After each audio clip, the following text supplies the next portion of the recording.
Terus ngendikane Rasulullah sallallahu alaihi wasallam ngendikane la yazalul mar'u fi fushatin min dini malam yusib daman haroman. Bapak malih nggih.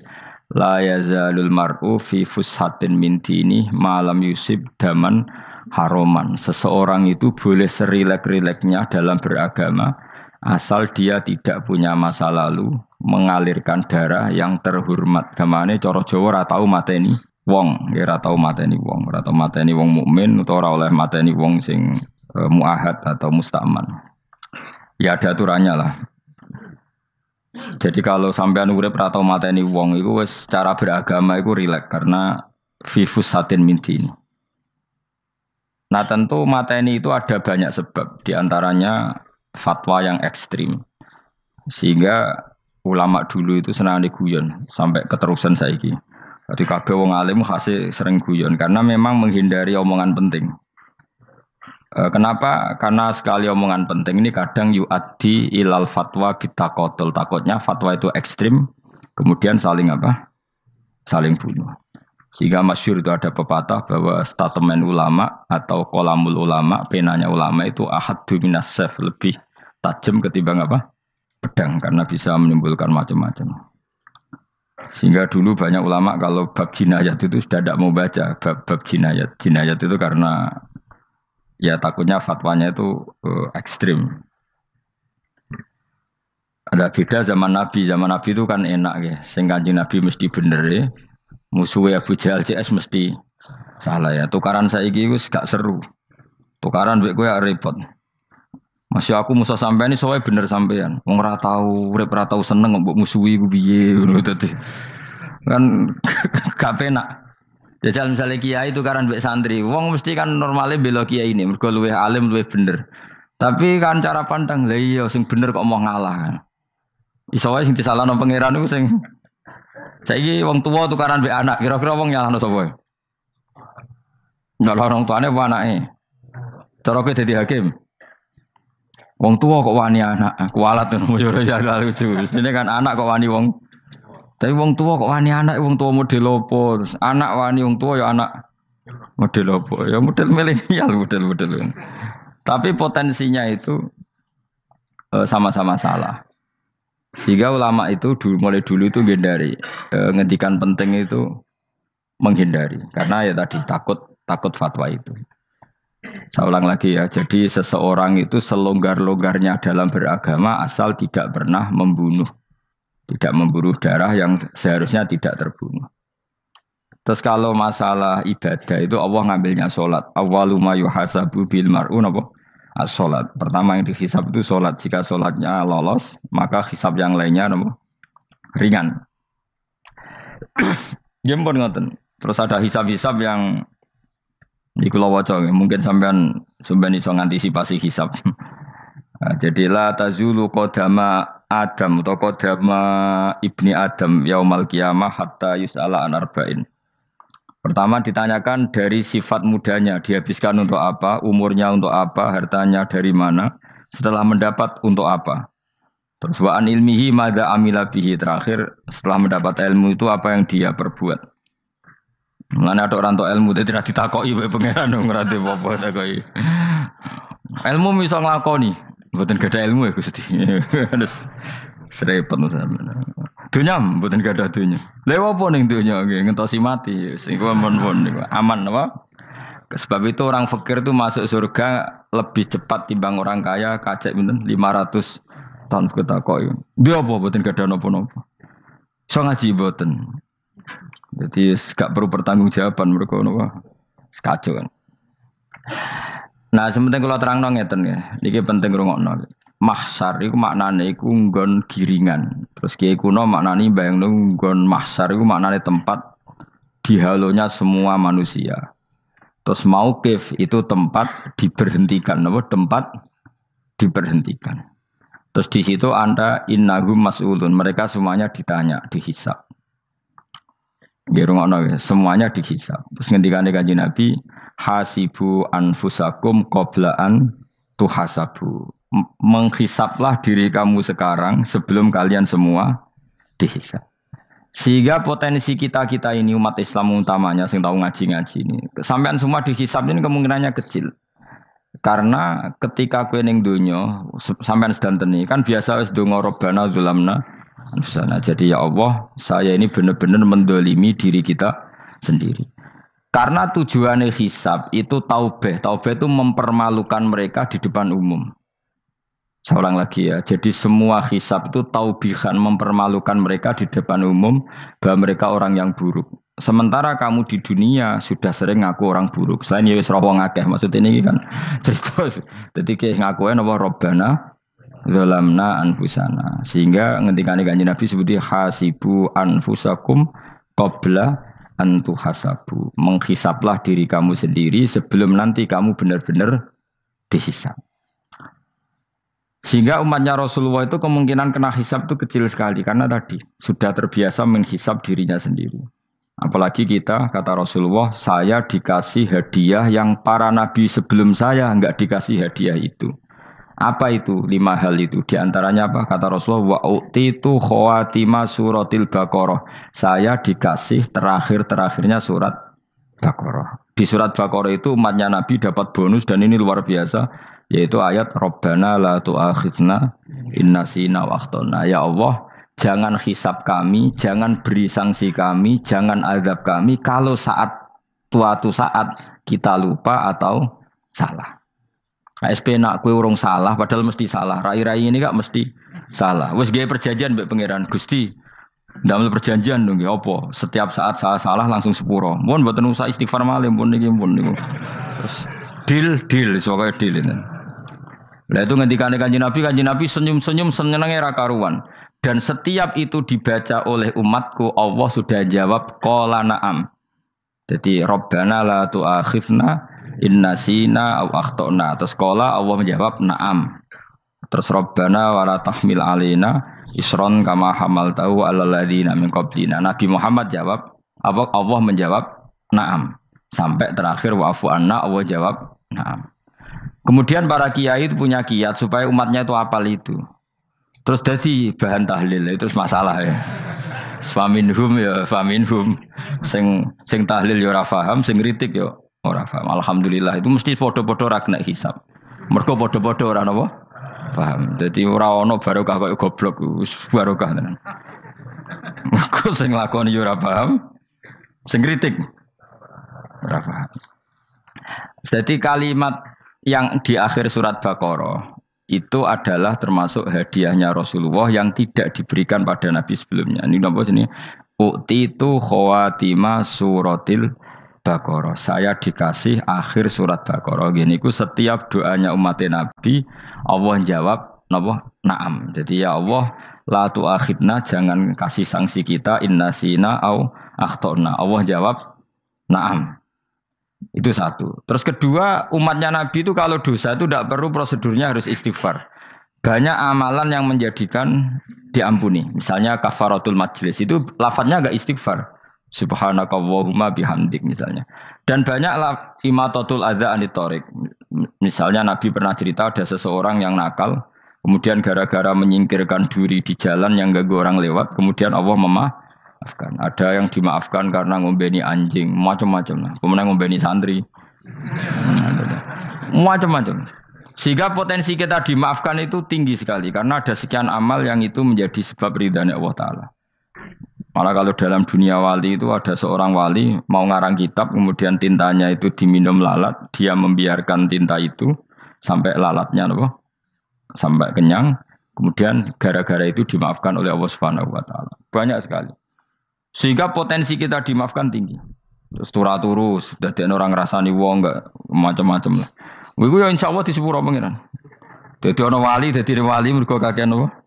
Turu ditakoki, "Kenapa kowe kok turu wong wali? Mboten siap roh donya, Gusti." "Kenapa?" "Donya wis rusak tok, patok mboten roh, Gusti." Lah iku ya mari swarga napa? Ya swargane wong turu ya kira-kira tok. Tapi jadi umat Nabi itu luar biasa. Makanya saya yang heran nih, kalau ada orang alim bikin gerakan terlalu tenanan itu keliru. Biasa mawon.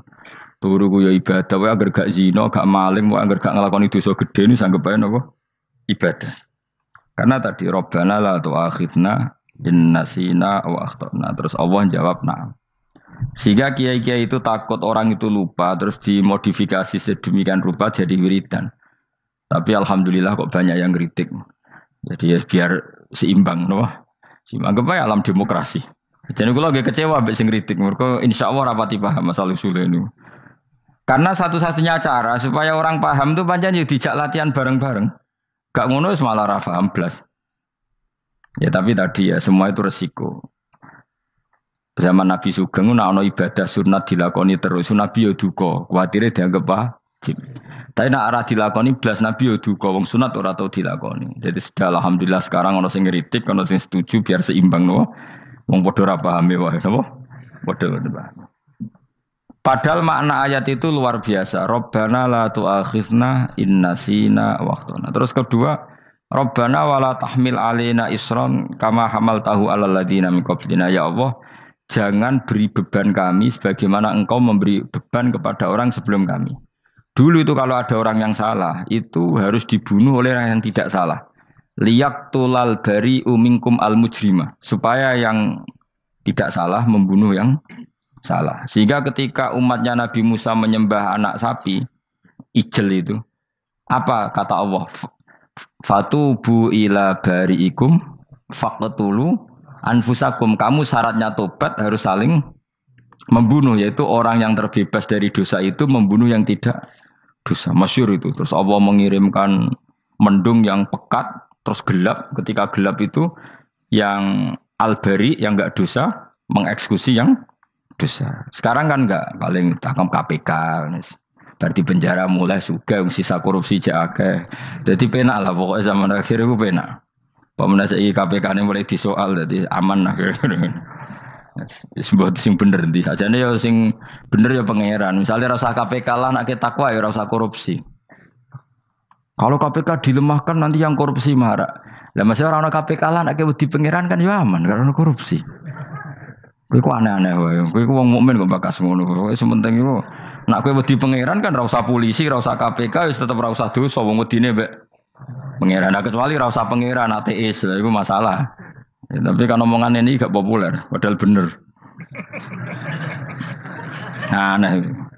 Jadi karep pemilu ngene, terbebas korupsi nek ana KPK, urip makmur nek ana menteri kemakmuran. Pokoke kabeh kuwi mbok gantungno pejabat negara. Mengene tau hitam jeblok, sak jeblok-jebloke. Misalnya rasa sejahtera, saya menteri sosial harusnya gini-gini. Ngono korupsi salah KPK. Ngono ono ora keamanan salah polisi. Senengane nyalahno wong. Gue sekali-kali nganggo tauhid. Nek ono adab iku mergo dosa yang sudah kelewat.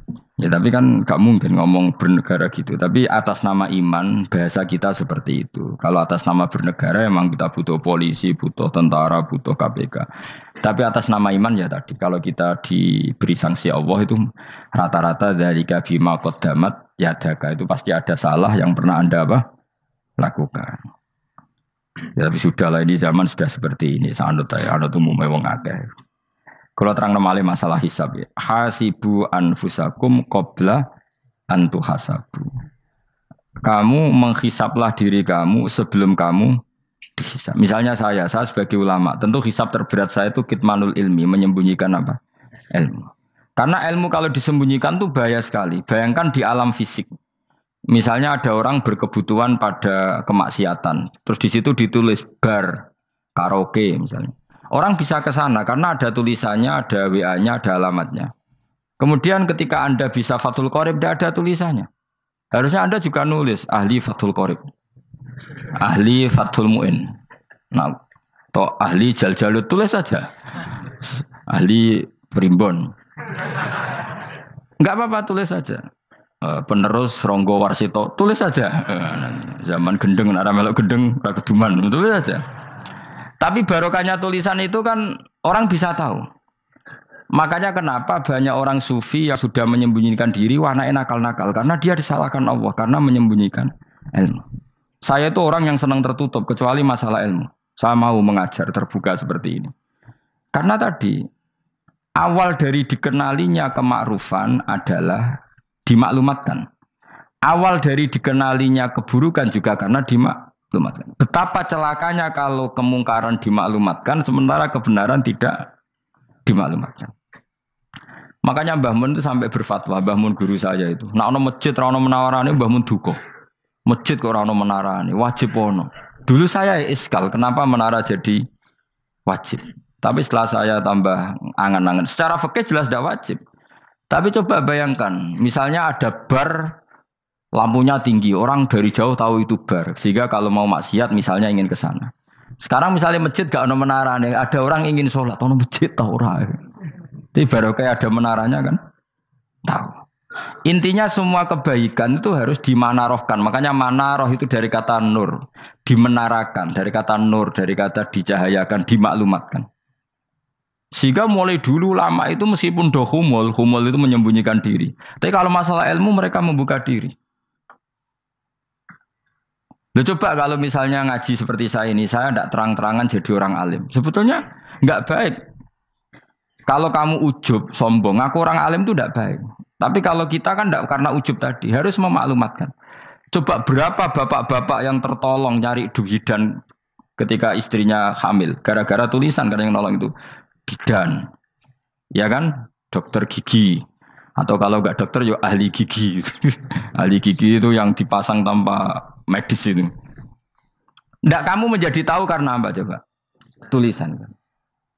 Tapi kenapa kebaikan tidak seperti itu? Harusnya sampean itu tulis saja. Misalnya sampean enggak alim saja, maklar orang alim. Siap menyalurkan ke tempat-tempat orang alim. Coba TKI tenaga kerja itu. Mereka tahu Korea, Hongkong karena tulisan penyalur tenaga kerja. Tulis saja rumah kamu penyalur ke orang alim. Nanti antar kebeduan. Kalau ada orang tanya, maksudnya gimana? Kalau butuh orang alim, tak antarkan. Oh ya sudah, itu kalau se-Indonesia, itu luar biasa. Jadi yang ngajinya dulu Fathul Qorib sampai bab sholat itu saja. Ahli Fathul Qorib sampai bab sholat. Tulis saja dalam kurung pemahaman pas-pasan. Enggak apa-apa. Lo coba dokter itu kan fair. Kalau ilmunya pas-pasan tulis dokter umum. Kalau dia merasa pinter dokter spesialis. Dan itu menjadi orang tahu. Tulis saya kan ke ahli saraf.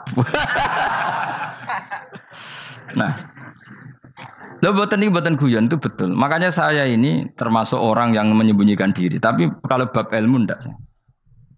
Sehingga nyun saya tidak sombong, banyak gus-gus alim yang ngaji saya Jamul Jame, ngaji Mahali. Padahal itu kitab tersulit di pondok.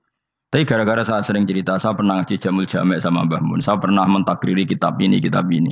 Hanya banyak yang ngaji saya. Kalau tanpa itu kan mereka tidak tahu.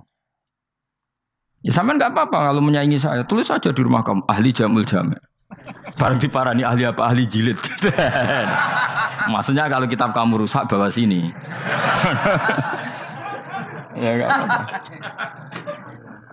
Nah, sehingga syarat utama jadi nabi itu sebetulnya memaklumatkan diri.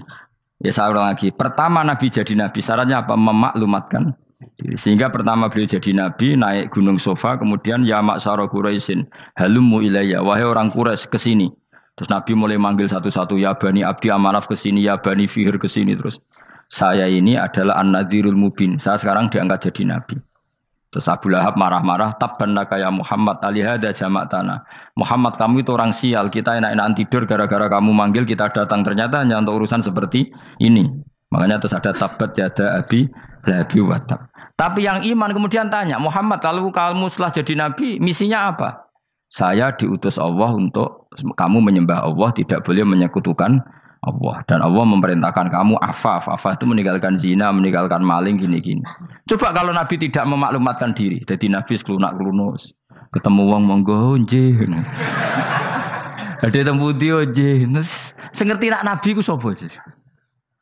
Sehingga orang-orang yang humul, yang menyembunyikan diri itu di bab ulama masalah besar itu. Karena ciri utama dosa adalah kitmanul ilm. Makanya Nabi sidik amanat tabligh fatona. Tabligh itu lawan katanya apa? Kitman. Makanya saya ngaji di mana-mana. Saya di Jakarta ngaji, di sini ngaji, di Pasuruan ngaji. Harus dimaklumatkan ilmu. Dan kalau ada orang tanya ya tak jawab. Saya tuh kitab yang paling aneh di pesantren. Misalnya yang mulai aneh lah. Gak Jamul Jame. Saya sampai sekarang masih ngajar Jamul Jame. Kitab yang aneh. Macane lagi roh judulnya wis pusing. Jamul Jawame, kumpulane pira-pira kumpulan. Dadi ilmu apa ae ana ning kono. Sing gak ana ilmu dukun, mboten enten. Ilmu carane bodoni ya ora ono. Ning kono mau carane mlebu swarga tok. Mane potensi kula mlebu swarga itu tinggi sekali. Cara sing model piye duwe. Dadi mun. Dadi cara sing model piye duwe. Dadi cukup banyak napa? Cara. Sampe nek ndek cara sitok ora mesti kula nu gak ada cara kathah. Dadi nek dari cara iki mentok ganti cara iki mentok. Ya terakhir paling gampang cara nganggo fadhole pangeran. Iku kena mbok tiru. Pokoke mbok swarga nganggo fadhole pangeran. Masalah utama kita sebetulnya itu. Makanya saya tidak pati cocok sama orang sufi itu. Kebenaran itu harus dimaklumatkan. Sementara orang sufi itu ingin menyembunyikan diri. Itu kalau untuk yang alim itu tidak bagus. Wong kita saja tahu itu dokter atau bidan karena tulisan. Ini bidan, ini dokter. Dan mereka jujur, dokter umum, dokter spesialis. Loh, coba misalnya di kota, kamu tulis saja penyalur kebaikan. Orang yang ingin mondok, oh pondok pilihannya ada, Sarang ada, Peloso, Lirboyo. Kalau saya ke sana gimana? Oh, saya kenal busnya. Tak anter. Wan keren, juga ada penyalur. Kalau orang bisa tersalurkan ke Korea, ke Korut, ke Jepang karena tulisan, kenapa tidak banyak orang tersalur kebaikan karena tulisan? Gue orang mau kelunak orang jelas. Meskipun nanti ditawari orang, mesti dulu sih ahli takrib, mesti wong guyu. Ahli Fathul Qorib sampai bab sholat. Tulis saja jujur, maaf tapi hanya sampai bab sholat. Tulis saja, ada maafnya bareng, maaf tapi sampai bab sholat. Enggak apa-apa. Paling untuk wong sowan, larian mau doa jenengan 2 tahun. Tapi ini bodohnya mau 3 bulan, mulai ngajine dok bab sholat. Enggak apa-apa. Lalu itu dulu memang begitu. Rasulullah zaman Sugeng itu kalau ngajari santrinya itu balighu anni walau ayah, maklumatkan ke kampung kamu meskipun 1 ayat. Banyak sahabat kalau ditanya ya tidak bisa karena ngajinya tidak hatam. Tapi ya terus gak apa-apa, kok tak soal Abu Bakar, tak soal Umar, ditanyakan yang lebih pintar. Saking tidak pahamnya sahabat itu lucu. Ketika ada ayat waqulu wasrabu hatta yatabayyana lakumul khaytul abyadu minal khaytil aswad. Itu kalau mau tidur ya benar-benar bawa benang putih sama benang hitam, ditulis dipasang di pintunya. Jadi kalau makan diinceng lagi, kok masih belum kelihatan, wah masih boleh makan. Terus begitu. Kalau sudah mulai syuruk, mulai padang, wah berarti sudah imsak.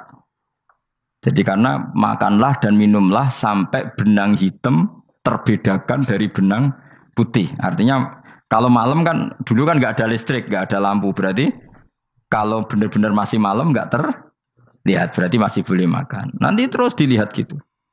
Terus, ya sudah wakafnya di situ. Hatta yatabayyana lakumul khaytul abyadu minal khaytil aswad. Wakaf dulu.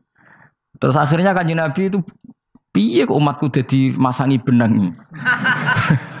Akhirnya Jibril teko. Ini makanya unik dalam ulumul Quran. Satu-satunya ayat yang diturunkan hanya 1 kata itu ya ayat itu tok. Terus Jibril datang, Muhammad ayatnya itu kurang sitok. Minal fajr. Terus ditambahi minal fajr. Jadi minal fajr itu unik. Ada Jibril jauh-jauh dari langit. Iku mau nurun apa? Minal fajr. Makanya kalau kamu nanti dites, kalau ingin jadi dokter tafsir dites, ada 1 kalimat yang diturunkan jauh-jauh Jibril ke bumi. Apa kalimat itu? Jawabannya minal fajr. Wis alim gue yakin alim.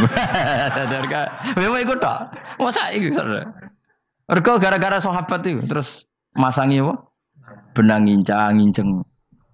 Akhirnya minal fajr. Baru mereka tahu maksud fajar, maksud apa? Benang hitam artinya malam, benang putih artinya fajar. Sodik sudah menyingsing. Semenjak itu sudah ada benang-benangan karena jadi orang-orang ngono maksudnya iki kurang sithik gitu terus turun apa? Minal fajr ya. Jadi nanti kalau sampean latihan tes jadi dokter apa? Tafsir. Ayat mana yang diturunkan hanya 1 kalimat atau 1 kata jawab apa? Minal fajr. Iku lolos langsung dokter. Mun pinter. Ya pinter ngerpek maksudnya ora digandeng. Lah nanti hubungan kita dengan Allah ya seperti itu. Sejauh mana kita memaklumatkan Allah. Sejauh mana kita mengkampanyakan Allah. Saya berkali-kali bilang, saya kemarin kan di Korea, itu sebetulnya hanya, saya yakin hanya doa saya. Saya sering berdoa, ya Allah, Engkau dipuji di langit dan di bumi. Lalu kalau di bumi ateis, itu caranya kayak apa? Dulu saya itu terobati karena Uni Soviet setelah persemakmuran banyak menjadi negara apa? Islam. Berarti itu bukti bahwa Allah pun dipuji di bumi Uni Soviet. Lalu yang kayak Korea kayak apa? Ternyata betul Koreanya tetap ateis, tapi gara-gara diserbu wong Indonesia. 49.000 wong Indonesia ning Korea Selatan. Iku mbok gawe sing salat separuh, iku jek pira? 24, kira-kira ya selawe digawe selawe ewu. Selawe ewu salat kabeh, tahlilan kabeh surwame. Lah kok sing ngritik tahlil muni sunah Rasul tok surwame. Pokoke rame lah walhasil. Itu tahlilan wah itu enggak ada hadisnya. Gak apa-apa sing penting muni hadis sing sitok tahlil muni hadis ya ibadah, tahlil ya ibadah. Mbok lah soal kok bener ding totalan guri. Sing penting rame, maksudnya sementara rame ngomong visi Islam. Gitu Islam tahlil, situ Islam sunnah Rasul gak masalah. Wong ape yakin bener saiki ya ora ono klarifikasi. Tapi sementing kan kabeh ngomong tentang Islam. Artinya gini, Allah punya cara untuk supaya bumi Korea itu ada yang bertasbih bersujud. Mil'us samawati wa mil'ul. Allah tidak kurang cara. Golek wong kedonyan ditawarik ke sana demi uang. Bareng wis ning kono dielingno pangeran. Segawe masjid, kontrak masjid macam-macam lah, masjid kontrakan ning Korea. Nang kene ra ono masjid. Pusing. Saya pernah ngisi di satu masjid itu gambare pintu gerbangnya bukan salib kan. Ternyata tingkat 1 itu gereja, tingkat 2 bar, tingkat 3 masjid. Kadang ya kebalikan masjid, bar, gereja. Satu gedung. Jadi malaikat saya tidak tahu lewatnya gimana itu kan. Enggak tahu itu cara lewat gimana karena malaikat bagian rahmat itu nggak bisa dia lewat salib ya. Tapi dia harus menulis ganjaran yang sholat. Nggak tahu saya lewatnya dari mana karena itu. Ya tentu dia punya cara lah. Tapi yang jelas ya agak bingung ini gimana. Itu pernah yang tingkat 2 itu bar pas aktif. Ada santri yang ya pekerja imannya pas-pasan. Kalau nanti gue sebagai Jumatan mlebu bar pas aktif. Wakai wong ayu. Meh wera Jumatan. Mereka mau tingkat 2 bar, tingkat 3 masjid. Itu ono khutbah yang barnya tetap main, ada bar yang masjidnya tetap khutbah. Itu masuk bar. Sudah Jumatan apa ning kene wae.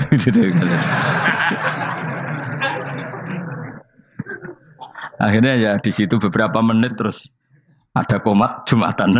Aduh. Dosa ta Gus ini. Ya aku muni. Ya segelem Jumatan ku apik. Wong mesti dilakoni kok takok dosa ta Gus.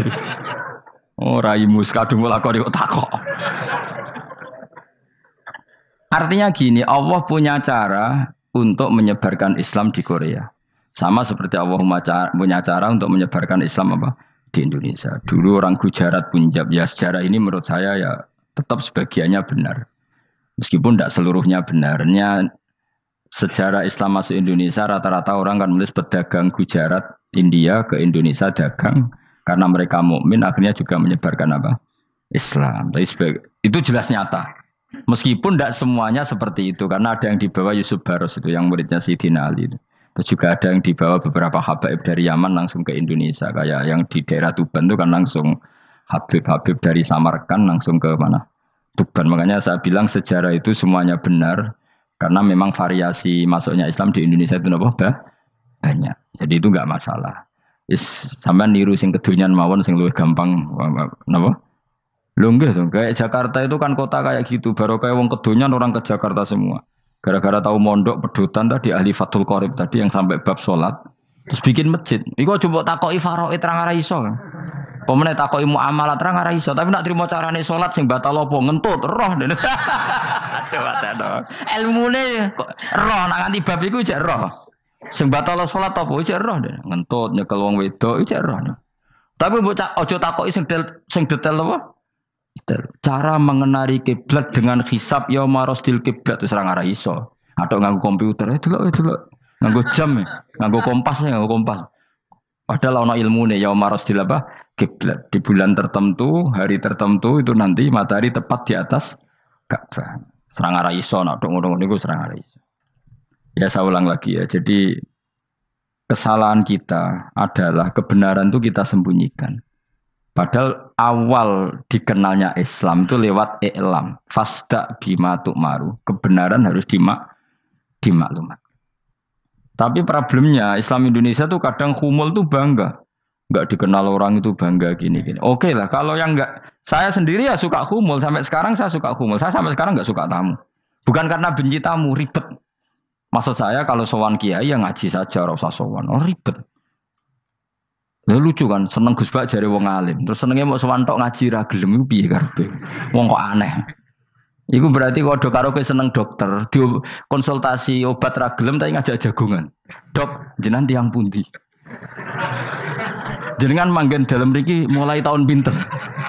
Lah ya kowe takok dokter kemalan. Mesti nek kowe takok laram apa, obate apa kok malah kenalan. Pindah Jogja tahun pinten, Dok? Dan jenengan kawin mriki tahun pinten? Lah wong jare Gus Bae wong alim kok sowan ngono. Jenengan kelahiran tahun pinten, Gus? Zaman dinosaurus. Wong alim kok takoki lahire iku piye karepe? Sesuk tak gak takok pisan matiku kapan, Om. Coba betapa naifnya kita kalau kita suka dokter, terus kemudian kamu takok, Dok, kelahiran tahun pinten jenengan? Aneh gak? Nak kowe seneng dokter mergo mau konsultasi berobat ya ngomong saja apa yang kamu butuhkan. Aku seneng wong alim yo ngaji titik. Nah, kowe misalnya seneng artis, delok konser artisnya takok, kelahiran tahun piro?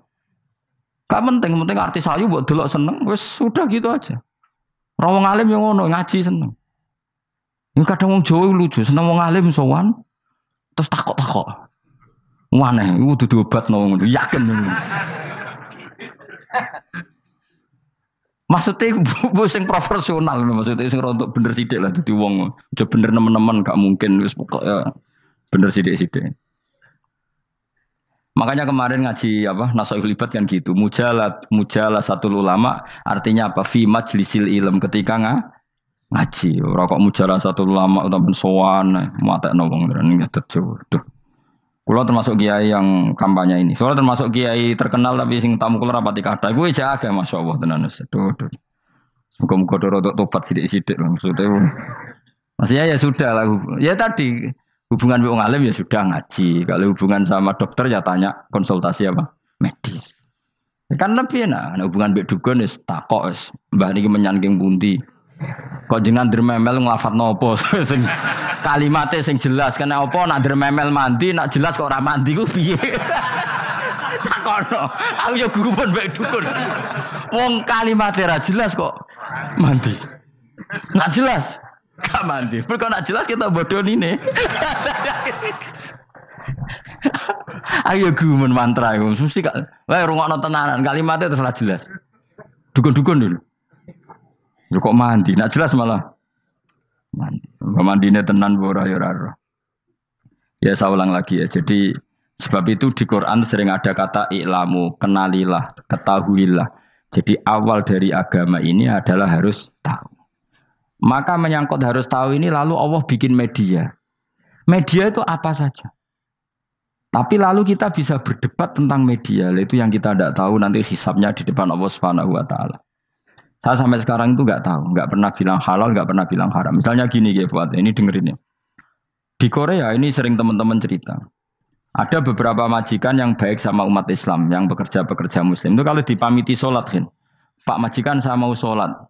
Sholat itu apa? Mereka bilang dengan bahasa analogi di Korea, pokoknya sholat itu sembahyang. Ketika sholat itu ditanya sama orang Korea, loh kamu itu sembahyang kok tidak ada patungnya? Karena pengetahuan mereka yang namanya sembahyang itu ada patungnya. Ada yang baik, apa sekalian tak belikin patung? Jadi wong Islam pas sholat tuh didelok ngarepe dhuwure kok gak ono patung. Ono sing ape sujud tuh digambarno salib. Mergo dekne denger-denger kalau karena tidak tahu Islam itu apa. Sementing ada personifikasi Tuhan. Ada lagi ini yang agak ngeri. Ada pegawai Garuda karena dia agak terpelajar waktu sholat dia sholat sama krunya di mall. Itu langsung security mall nelpon polisi. Ini ada ritual teroris gitu. Jadi sholat itu udah mukadimah sebelum ngebom. Jadi ritual. Pertanyaannya adalah karena mereka tidak pernah ngerti sholat itu kayak apa. Dan kadang-kadang orang ngerti bahwa sholat itu adalah ritual umat Islam itu lewat media. Media itu bisa berita, bisa dokumenter, bisa apa saja. Kita tidak pernah tahu cara Allah mengertikan. Seperti kita tidak pernah tahu madzhab Mu'tazilah, tahunya itu dari kitab-kitab ahli sunnah wal jamaah. Coba kita semua misalnya tahu madzhab yang aneh, Mu'tazilah, Jabariyah, Qadariyah, itu dari kitab mereka apa dari kitab ahli sunnah? Dari kitab ahli sunnah. Maka bisa saja informasi keburukan itu dari orang baik dan informasi kebaikan dari orang buruk. Kita tidak pernah tahu. Karena ini yang bisa ngelola hanya Allah Subhanahu wa taala. Tidak bisa, kita tidak bisa, hanya Allah yang bisa. Maka perdebatan Ahmad bin Hambal dengan Haris al-Muhasibi itu seperti itu. Misalnya gini, tak kiri contoh. Haris al-Muhasibi itu orang alim allamah. Dia ahli sunnah mandat, pokoknya ahli sunnah sekali. Dia mau ngarang kitab tentang, dia menentang Mu'tazilah, menentang Qadariyah, menentang Syiah. Terus setelah mau ngarang kitab, ditanya sama Imam Ahmad. Ya Haris, kalau kamu ngeritik Mu'tazilah, awalnya gimana caranya kalau ngarang kitab? Ya saya cerita pendapat mereka dulu, lalu saya saya tentang. Imam Ahmad guyu-guyu. Bukankah setelah kamu cerita mazhab mereka plus argumentasi mereka, jangan-jangan pembacanya sudah tertarik. Pas kamu nentang, kamu sudah dianggap gawe-gawe. Karena kadung tertarik. Saya tak contoh wae, misalnya gini, kowe sekarang rasa bareng dadi wong soleh biasa wae. Aku ana gambar wong wedok montok tak tulis, hindari ini. Kira-kira dia moto hindari apa gambare? Enggak jawab ya, kira-kira lho. Sing mbok nikmati kata hindari apa? Sing mbok eling-eling kalimat hindari apa gambare? Kira-kira. Padahal tulisannya apa? Hindari bahaya ini. Bahaya ndi terus didelok. Terus sing dieling-eling ora hindarine tapi sama. Pendapat Mu'tazilah itu ada yang menarik. Misalnya gini, menurut Mu'tazilah, seseorang masuk neraka ya karena amalnya, masuk surga ya karena amalnya. Apa artinya kalau masuk surga karena fadl Allah? Lalu gunanya amal apa? Mungkin pembaca kan tuh, wah ini proporsional ini. Gak ada ahli sunnah, jadi bus warga mereka fadl pangeran. Kok enak? Lalu gunanya amal apa? Padahal dia tahu pendapat Mu'tazilah itu dari kitab itu, kitabnya orang ahli sunnah. Gak pernah tahu kita. Ya saya ulang lagi. Itu kan ibarat kayak KUHP. Kamu baca KUHP draft, terus kamu cocok. Kamu mesti nyalahkan yang demo. Atau baca buku selebaran orang demo, kan terserah kamu. Kamu kan punya akal, kan tetap milih. Tetap milih. Problemnya kata Imam Ahmad itu, ketika kamu menceritakan pendapat Mu'tazilah, bisa-bisa orang itu kadung tertarik. Ketika mulai kamu tentang, orang itu gak tertarik sama penentangan kamu. Berarti kamu ikut menyebarkan Mu'tazilah. Sama seperti tadi, gambar perempuan yang agak jorok tadi, sebetulnya tak tulisi kata hindari. Padahal Ruhin gak tahu, eling wong wedok gara-gara tak kei gambar hindari bahaya ini, malah jadi eling. Orang eling tulisannya eling. Nah hakikat saya ini penyebar kata hindari apa penyebar gambar itu? Coba. Lalu status saya ini pengedar gambar itu apa pengedar kata hindari? Yang mengedarkan kata hindari tapi yang mengedarkan. Nah sama sekarang pertanyaannya, kalau kamu ngarang kitab anti Mu'tazilah itu sebenarnya pengedar mazhab Mu'tazilah apa penentang? Ya pengedar juga karena umat tahu dari kitab kamu. Dong toh ya. Lah ya mulane ku dadi perdebatan, mergo kaya iya kaya ora. Juga tuh gale gini misalnya, kamu jangan milih presiden yang dari militer, itu pasti keras, tegas, terus kaku. Ternyata pembaca itu wataknya militer, lu cari yang begini, pusing kan kamu. Agak suka presiden sipil, nggak tegas. Padahal kamu nulis itu untuk menggiring orang milih presiden. Jangan milih yang militer, pasti tegas, nggak demokratis, nggak nerima pendapat. Ternyata pembacanya suka saya punya pemimpin yang tegas. Habis kamu kan? Yang tahu hati orang itu siapa? Makanya ketika kitab ahli sunnah dipenuhi dengan cerita-cerita madzhab Mu'tazilah, itu sebetulnya kamu itu pengedar apa penentang? Itu pertanyaan Ahmad bin. Akhirnya Imam Haris al-Muhasibi bilang gini. Enggak maksud jenengan itu ngelarang apa dukung. Pokoknya mangkel. Dari Imam Anjo aku pokoknya ngomong ngono ae pokoknya. Terus akhirnya yes, nangoten kita arah jenengan boten sedo ngarang. Makanya Haris Al-Humra akhirnya enggak mengarang kitab itu. Dia sebenarnya pernah rencana Kitabul Firaq fil Islam. Dia mau ngarang kitab kelompok-kelompok dalam Islam. Ya coba mau apa coba? Misalnya kamu bela tahlil, nasibnya juga seperti itu. Hujahnya tahlil, ini gini. Terus hujahnya penentang tahlil.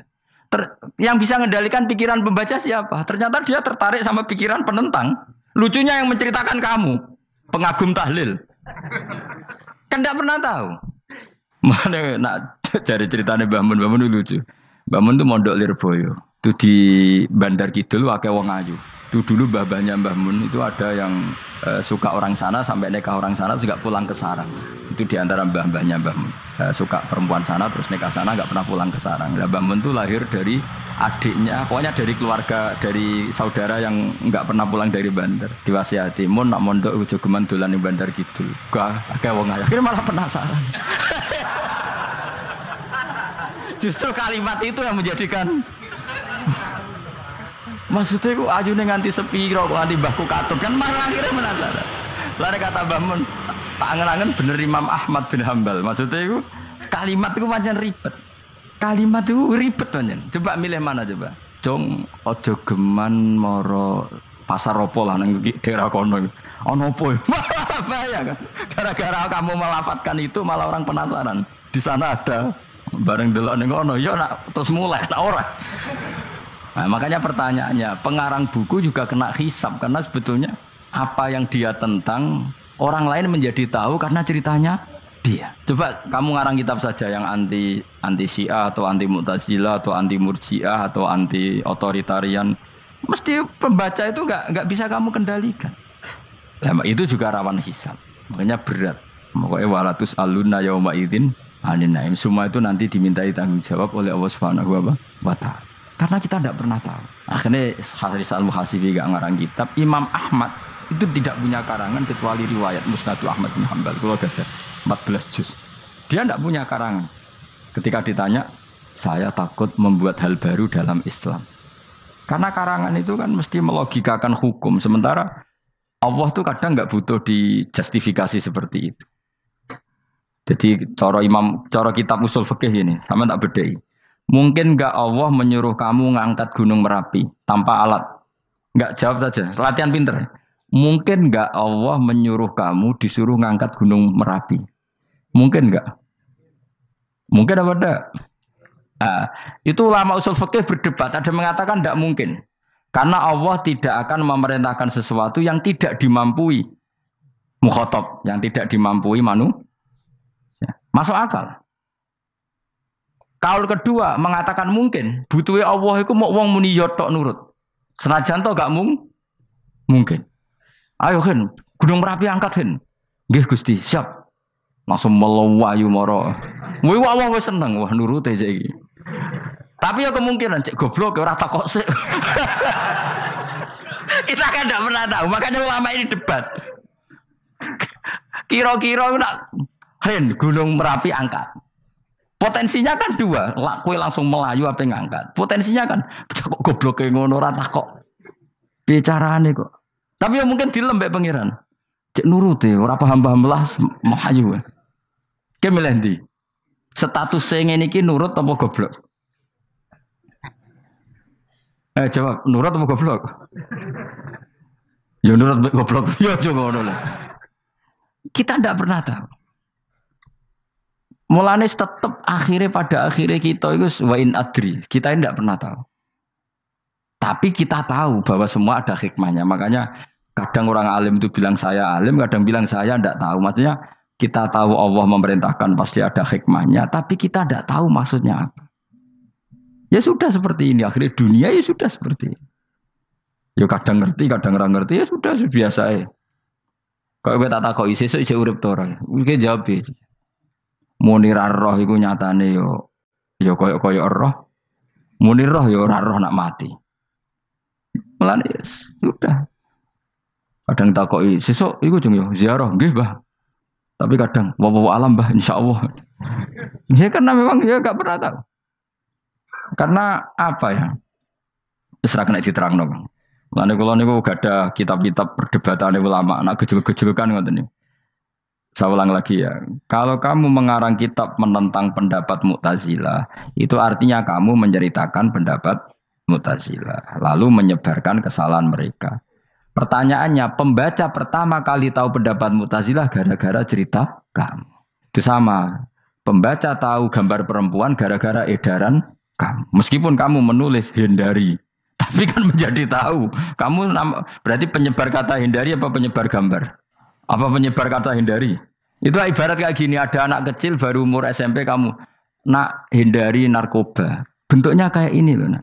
Padahal anak kamu itu bakat soleh yang nggak terlintas narkoba. Gara-gara buat cerita ini menjadi tahu. Sekarang omongan iku dihisap tahu orang menjadi tahu gara-gara kamu. Tapi kamu nggak ngandani, takut anak kamu kejebak narkoba. Milih mana? Bingung tau ke? Wingi-wingi ra bingung ora tau mikir. Maksudnya aku ya gumun, wong ora tau mikir ya do urip. Jadi ya sudah. Ya angel panjen urip ya angel. Mana ngaji, mana ngaji. Ngaji minal fajr. Minal fajr. Itu satu-satunya ayat sing turun mau sak kalimat. Jadi ora sak ayat mau sak kalimat, sak kata kalau dalam bahasa Indonesia. Mun kula terusno. Oh masalah yamin iki kula terangno. Yamin itu maknane arah kanan. Arah kanan maknane arah yang dikira benar. Jadi orang Arab bilang kalau sesuatu benar itu disebut kanan. Mulane ashabul yamin. Tapi kalau orang salah disebut ashabus simal. Jadi sebetulnya itu bahasa-bahasa, ya memang bahasa Arab seperti itu. Partai kanan berarti benar. Kalau partai kiri salah. Tapi sekarang katanya ada wasatiyah, tengah-tengah. Ya saya malah bingung tengah ning ndi. Tapi nah istilah Al-Quran itu jelas ada yamin, ada simal. Tapi kalau wasat itu bahasa sosial. Tapi ya sah. Bahasa itu juga sah. Wong napa sebut ini ummatan wasatan litakunu syuhada'a napa wa kadzalika ja'alnakum ummatan wasatan. Mun kula terusno. Jadi arah kanan itu maknanya apa? Arah yang benar. Makanya disebut ashabul yamin. Kalau salah disebut ashabus simal. Innakum ladzaikul adabil alim. Innakum satamne sira kabeh. Fihi tetep dawuh, fihi ku tetep ing dalem dawuh innakum. Iltifatun ono iltifat. Iltifat iku ngerubah redaksi. Mau kan tentang hum itu dhamir ghaib, tapi sekarang jadi dhamir mukhatab. Ladzaikul adabil alim. Yektine wong kang bakal nyeksani, bakal ngrasakno siksa sing pedih. Wa mutzauna lan ora den wales sira kabeh ilama kecuali perkara illa jazaa kecuali wales perkara kuntum kang ana sira kabeh tak malu nang nglakoni sira kabeh illa ibadallahil mukhlasin kecuali kaulane Allah sing ikhlas. Jadi semua orang itu akan kena siksa kecuali kaulane Allah sing napa ikhlas. Ikhlas pokoke enak-enak ibadah ikhlas mun nang ngandel kula ibadah paling nyaman ikhlas. Mulang ya mulang ae mergo perintah Allah. Cek murid temrohake guru cek ora ban sak karep-karepe pokoke mulang ya mulang ae. Sekolah nih, pokoknya mulang-mulang aja. Cek kira hakku ora urusan, pokoknya mulang wis.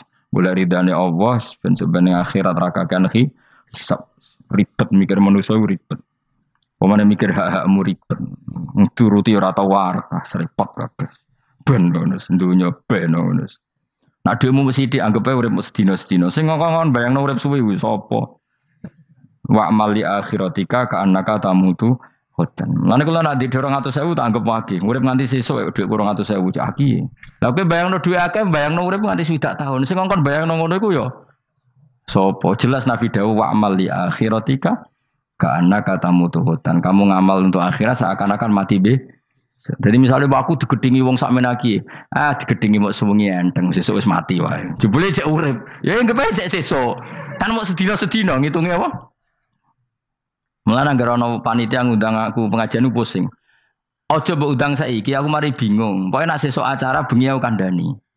Mboten Gus ben ana kepastian. Kepastian mbahmu ora melok duwe donya men kepastian men. Wong ora tau ngaji tauhid to namene.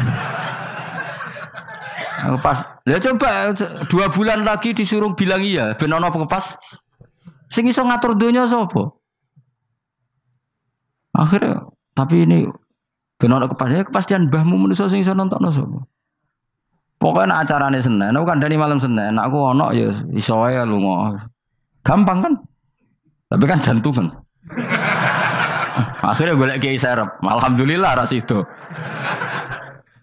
Terus kalau ngaji teng mriki pokoke umume iku akhir bulan iki ngono tok santai wis. Ya biasa wae. Ya pokoke urip ku anggap ae sedina wa amal li akhiratika ka annaka tamutu. Dan jadi misalnya damuk bojo ya ndang sedina. Sesuk wis mati wae. Boleh sesuk jauh urip diwamuk meneh. Paling sedina. Wis sedina mati, yes. Enggak suwe-suwe ra aman apa? Aman. Aman.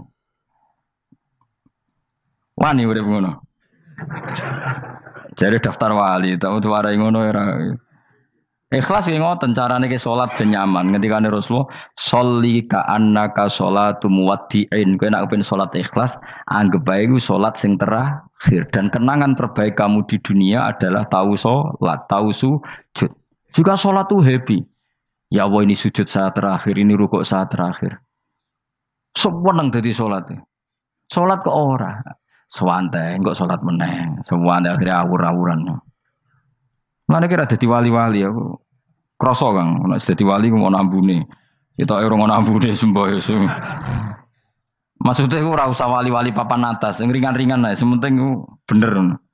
Jadi syaratnya wali wa amal li akhiratika ka annaka tamutu dan beramallah untuk akhirat kamu seakan-akan kamu mati.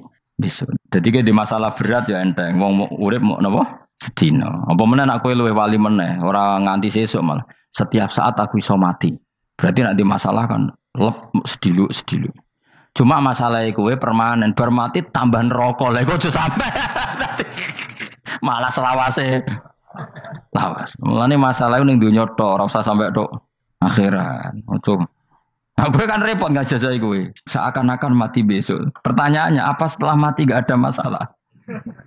Ternyata tambah banyak masalah. Sebenarnya semuanya ikhlas semua. Wa illa ibadah wahil mukhlasin. Jadi kalian semua pasti merasakan siksa dan akan dibalas kecuali mereka sing ikhlas. Mesti ikhlas itu aman.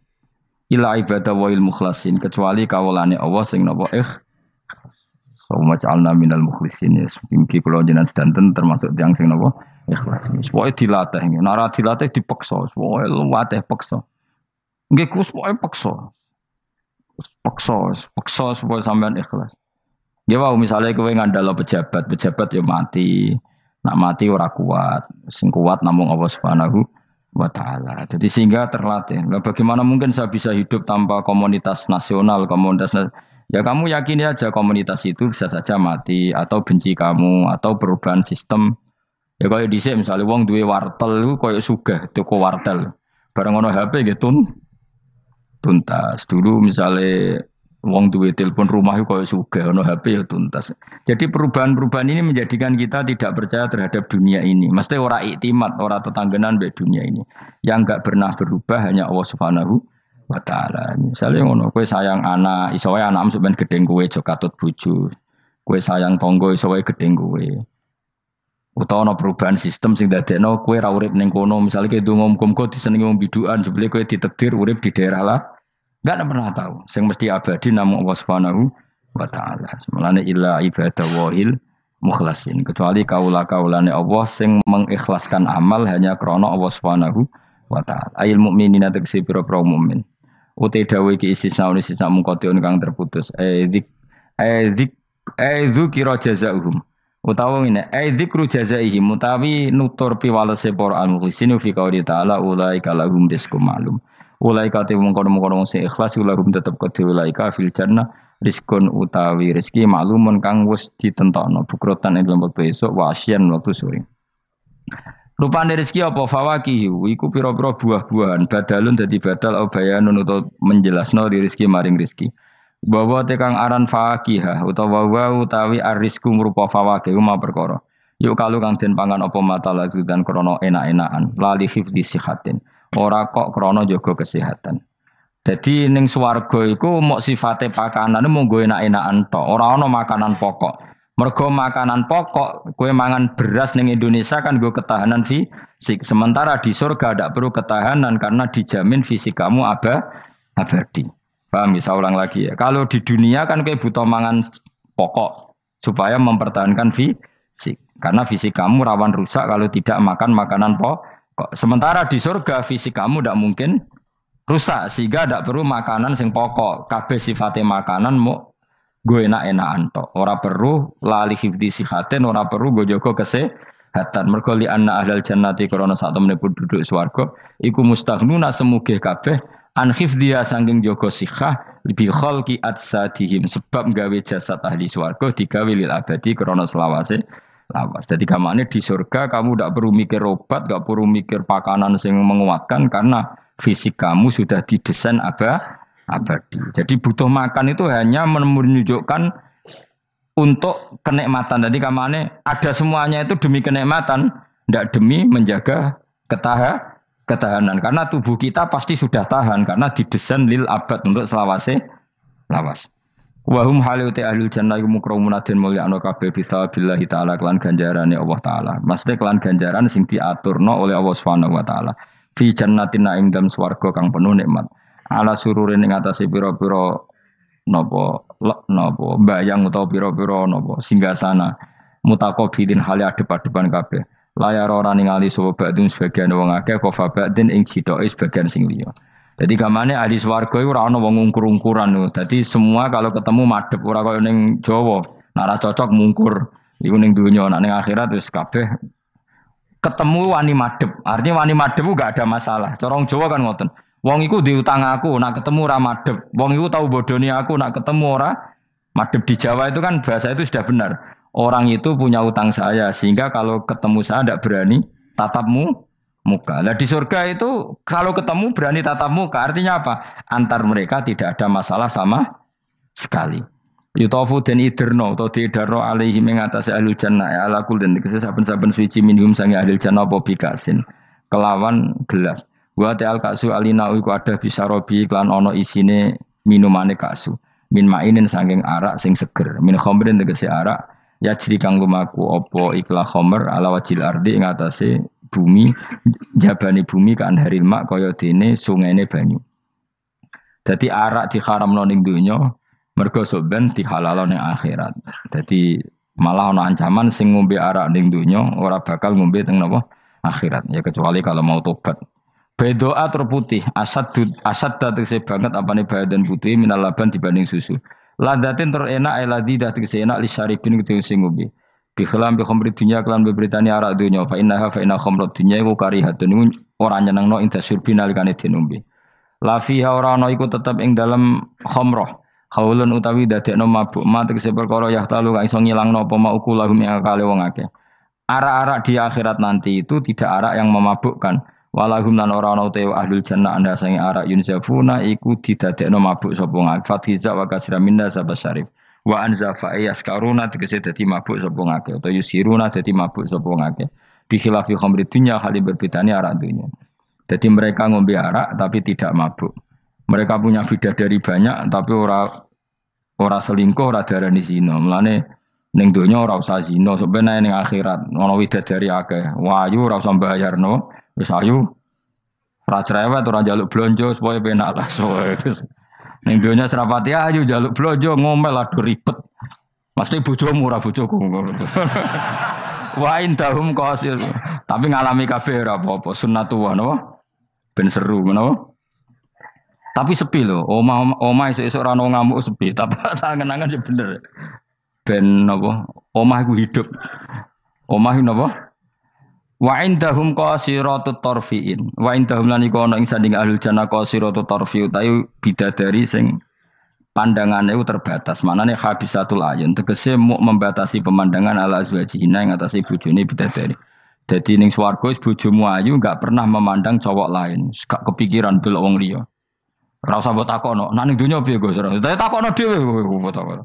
Wong sing alami kowe kok takok aku. Layang durna ora ningali sapa kok para widadari la ghirihim maring liyane bojone li husnihim krana apike bojone mereka indauna ana ing sandinge widadari. Dadi widadari ku didesain mok roh gantenge wong ku mok bojone tok. Nak roh wong liya mbok ketok opo pokoke roe ku nak sing apik ya bojone tok. Nak ning donya piye coba takon. Nak ning donya kan bojom sering istighfar. Nah nasibe aku wis nduk bojo ngene wis ngono terus. Sampai ngadani anak sing perawan ngene, "Nduk, kowe buka-buka aja ngalami koyo aku." Mateno wong tenan. Muji bojone wong liya ora tau gelem muji bojone dhewe. Lah nek takok, lah kok ngono Gus? Kowe lah tekem ya ngono. Ndek bojo iku ngeluh. Lah iya akhirnya diwales pangeran bojomu untuk kowe ya. Lho kowe dhek lakonan ngono. Wah tangga kabeh bojone ayu kok aku tok sing bisa terusno dhewe-dhewe. Wae kabeh dihisab dhewe-dhewe. Dan widadari kelakuannya ra ngono piye? Membatasi matanya hanya untuk suaminya karena mereka tidak pernah melihat kebaikan selain suaminya. Nah lagi di bojo ngono berarti min ahlil jannah. Dia mau cuancang ning kamar iku bener ora wong liya. Ben sing ganteng kowe tok jan sing lanang kowe tok. Tapi dianggap wong stres ya. Kena undang-undang saiki penjara. Ngajak bojo ra gelem kok peksa napa? Iku mesti bojone ayu sing akeh mlebu penjara. Nek bojone elek kan padha ra gelem.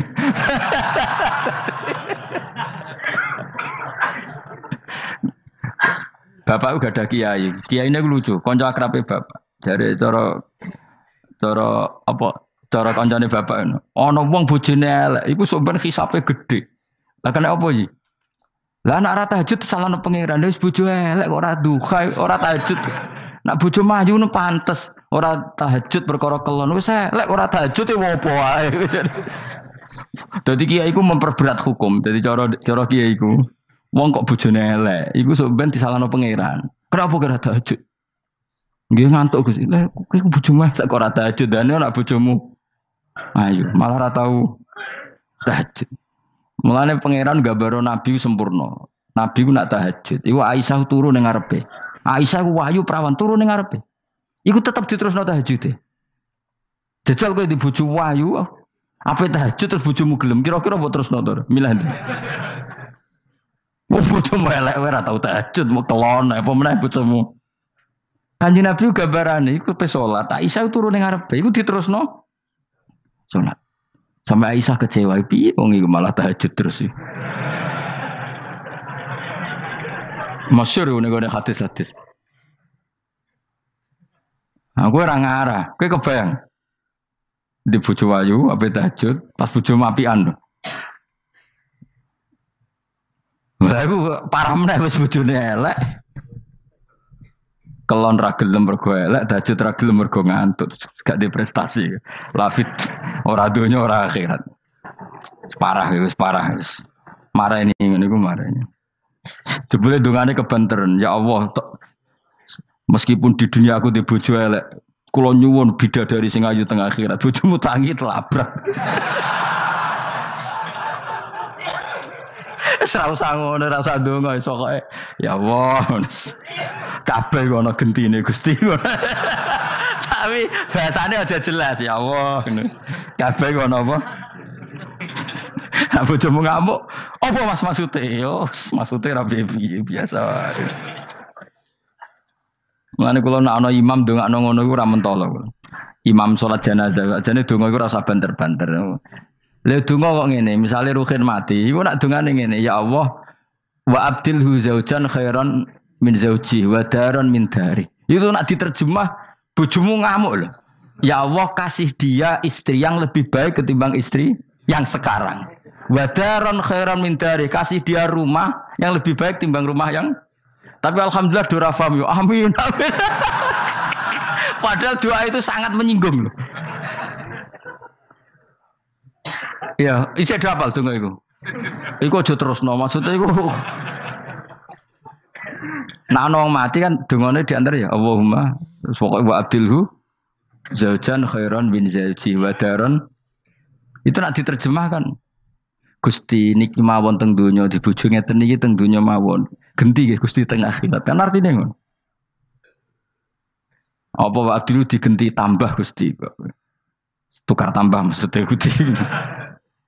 Jadi wong ra pahamu barokah. Amin amin. Nah kula mboten ate maca donga niku. Langsung badaron khairon min dari. Mergo nak zaujan kadang sing wedok isih nangis. Cek muni amin amin wah perkara gitu. Maksudnya donga iku ya ora ngono, tapi terjemahane kan ngono, wa abdilhu zaujan khairon. Maksudnya gini loh. jadikan kalau istri kamu itu nanti masuk surga, berarti terjemahnya itu jadikan watak istri ini lebih baik ketimbang watak yang sekarang. Plus ada tambahan di sana karena nanti kan widadari Ibrahim jarimu 70 ya. Berarti 70 siji apa 70 plus bojomu? Gak 70 itu 70 siji. Tapi jare ngomong paling ayu sing kodonya yo. Tenan ora yo kowe sebenarnya delok wae ora usah takok aku saiki sebenarnya delok. Lah gunane opo kowe takok aku jebule mlebu neraka. Gak penting ngono iku rasa kiyaine yo goblok takoki ngono dijawab. Ora usah dijawab. Mlebu swarga sik lagi takok.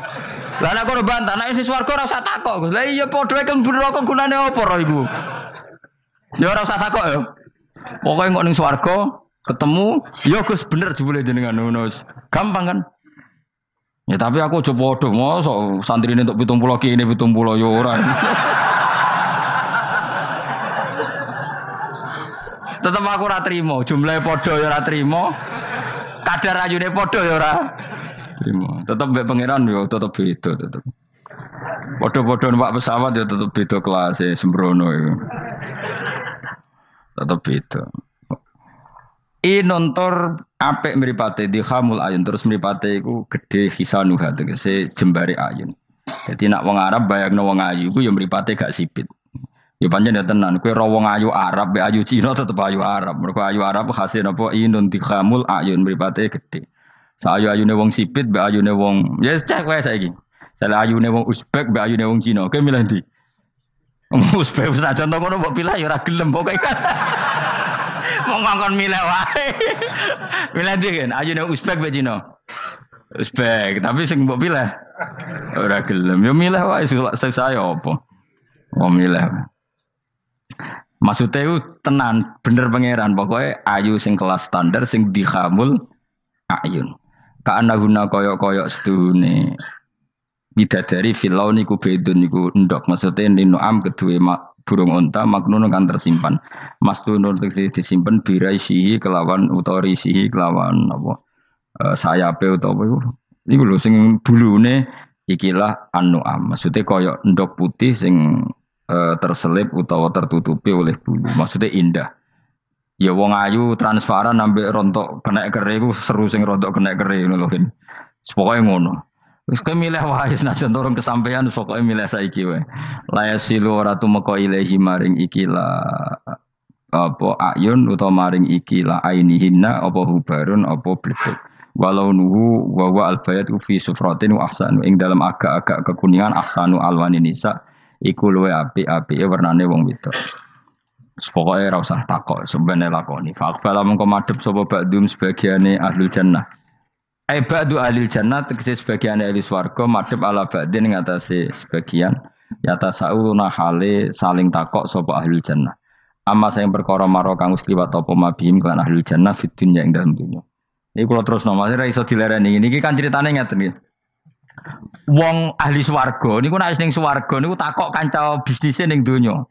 Nah, mitra bisnise iku mlebu neraka karena kafir. Iki nunjukno nak wong saleh iku oleh kancanan wong kafir. Asal ndak harbi lho ya. Saya ulang lagi ya. Misalnya kowe urip ning Uni Soviet utawa urip ning Korea utawa bahkan urip ning Jakarta. Kan bisa saja mitra bisnismu ini orang kafir. Tapi dia perlakuannya ke kita baik. Urusan profesionalitas kerja juga apa? Baik. Singkat cerita, ketika di dunia aku sempat misalnya kita dijak dugem gak gelem, dijak zina gak gelem, terus dijak maling gak gelem, terus si kafir tadi ngomentari ngene, kenapa kayak ra gelem zina, ra gelem maling? Ya kita nanti kan dibangkitkan, dimintai tanggung jawab. Terus dari sing kafir ndak tenan ngono iku. Mosok orang mati mau dibangkitkan lagi. Nah, ketika perdebatan zaman di dunia terus mbok akhiri, ya wis karwane sok mben. Nah ternyata kalimat sampean karwane soben mbak Allah diwujudkan ketika kamu nanti masuk surga. Kowe takok, ya Allah saya beri hak ketemu teman saya yang berdebat sama saya. Singkat cerita, kamu dikasih lorong sama Allah untuk ketemu dia. Kancamu ning neraka. Jadi nunjukno wong nak ra kesampean dendame gak lega, iku menungso. Wis menungso wis ngono kabeh. Sampai ning swarga iku nak ora kesampean dendam. Akhire ketemu ning neraka. Piye saiki kowe mbek aku bener ndi? Nyatane aku saiki ning swarga. Kowe kan sing ngomong nak aku wis mati iku ora iso tangi meneh. Nyatane aku saiki tangi. Tangiku ning swarga kowe neraka. Bar ketemu kabeh lega lagi dibalekno ning swarga. Lha wis disebut fal yaumal ladzina amanu minal kufari yadhakun alal araiki yang zurun hal suwibal kufaru makanu yafalun. Jadi nanti kamu yang punya teman-teman di masa lalu dikei kursi dilunggono ndurin rokok, tapi sudah diatur mbek pangeran sedemikian rupa supaya kowe ora ceblok. Tapi nek aku milih ora usah jajal ya, masih tetep wis milih. Artinya nek kowe dendam ku dituruti mbek pangeran. Misale ana wong sing ning donya kok ngojang ngaji tak entuk apa. Kowe cek mangkel diomongi ngono. Terus kowe baru kayak ngaji jalan mlebu iku ora lega nek gak ketemu wong iki. Lah repote jebule ketemu wong iki swargane sak dhuwure kowe. Wah yo. Repot. Akeh-akeh ora insyaallah ora nek sing nyai insyaallah ora bakal swarga sak dhuwurmu. Tapi yo nek umat Nabi muga-muga disepuro. Nek dhuwure takoki, lho ketemu aku kok swarga sak dhuwurmu. Bariku aku gebetun terus istighfar. Sementara ke bar tanya dedam terus, mulane swarga ndek. Lah ngono ya repot to. Tapi intine ning ayat iki iku ana wong soleh kancanan wong kafir. Zaman ning donya sering dinyek nak sampean ra ono hari kebang. Lah iku wong sing mukmin mlebu swarga iki gak lega sedurunge mengkonfirmasi ulang ketemu koncone sing zaman ning do dan iku ambek Allah diberi hak. Napa diberi? Hak iki disebut apa? Fal yaumal ladzina amanu minal kufari yadhakun alal araiki yang zurun hal suwibal kufaru makanu ya falen pun jeng terus nokola ko iluminum gak diterangno ora iso ngakhiri pokoke ngono sok ben terusane kola ko iluminum ini kanali korin. Assalamualaikum warahmatullahi wabarakatuh.